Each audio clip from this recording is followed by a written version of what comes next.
Política, com Dora Kramer.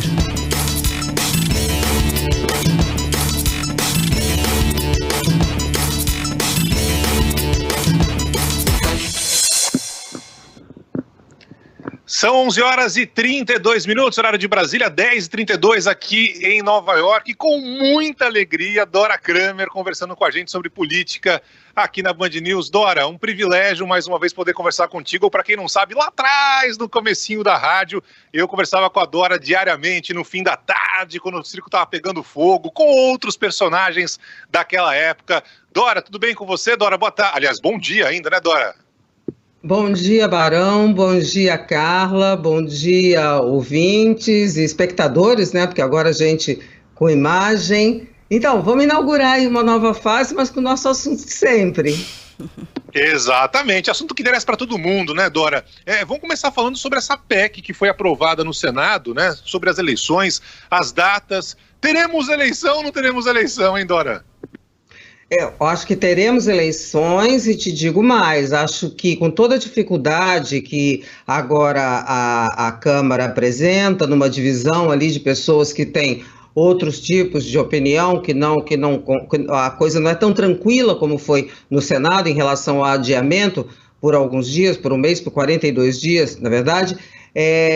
Acho que vai acabar sendo aprovado, até porque não tem outro jeito. Primeiro que não dá para fazer essa prorrogação de mandatos por alguns motivos. As pessoas que são contra, as forças que são contra, são muito mais poderosas e muito mais numerosas do que as que são a favor. Segundo, isso se configura uma distorção institucional, né? Houve isso no final já do regime militar, houve 2 adiamentos de eleições municipais, sempre por questões casuísticas, e na verdade não deu vantagem nenhuma para quem propôs. E um terceiro motivo, né, é preciso adiar para dar tempo até para que a Justiça Eleitoral consiga organizar uma eleição que é completamente diferente das outras. A expertise da Justiça Eleitoral não levava em conta, obviamente, uma situação dessa de pandemia. Então, toda a organização, toda a chamada logística vai requerer um esforço muito maior. Eu já vi gente, Barão e Carla, comentando, fazendo comparação, dizendo que não, dá para fazer numa boa, sem problemas, porque, afinal de contas, é a mesma coisa que organizar a fila da padaria, a fila do banco. É a mesma coisa, né, Dora? Imagina. Só que são 150, quase 150 milhões de eleitores concentrados num dia só em 5.570 municípios. Realmente, comparar isso com a fila da padaria, a fila do banco, me parece um pouco exagerado. Não é? Agora, com relação às campanhas, Dora, como é que fica? Porque reduzir fundo para promover essas campanhas, nada de essas discussões avançarem também, né? Bom, aí o dinheiro do fundo eleitoral ninguém mexeu, as campanhas a gente vai ver, eu não consigo antecipar, Carla, como é que poderia ser essa campanha. Obviamente ela vai ser uma campanha totalmente diferente, uma campanha, eu acho que no mesmo prazo da outra, o ministro Barroso quis alongar, mas o Congresso, pelo menos o Senado, não topou. Vai ser uma campanha com mais do que nunca uma força total de internet, né? Uma campanha sem rua, coisa que também não será muito diferente, porque essa coisa de comício já tinha ficado no passado. Né?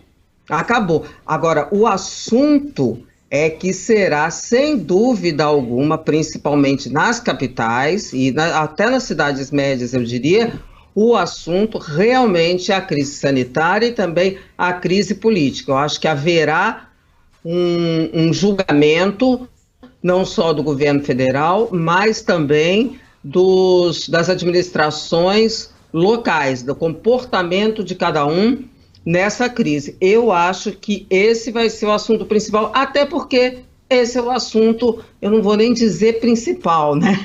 Eu diria único no país há 4 meses.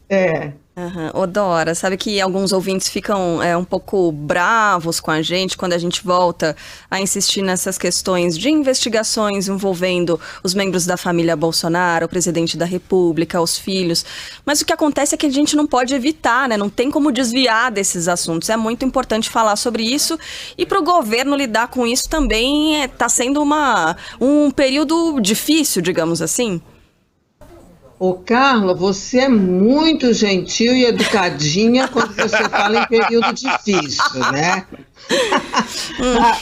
Tem uma expressão na política, até eu acho meio vulgar, que diz assim, que quando está tudo muito ruim, dizem que os economistas falam da tempestade perfeita, né? Os políticos falam da situação em que vaca não reconhece bezerro, né?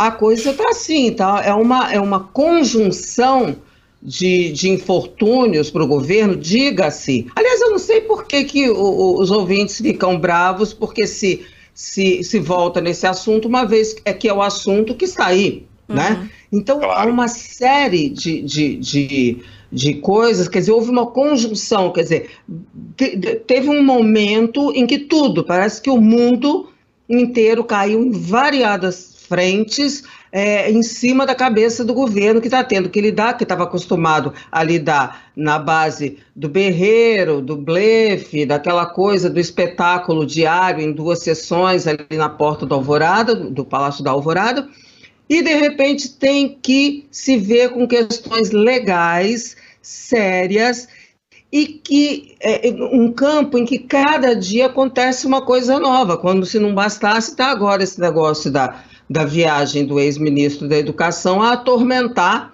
do ponto de vista legal, o governo, e fora Queiroz, fora fake news, fora, enfim, interferência na Polícia Federal, quer dizer, é uma situação em que o presidente e os seus apoiadores também se veem numa situação de retraimento.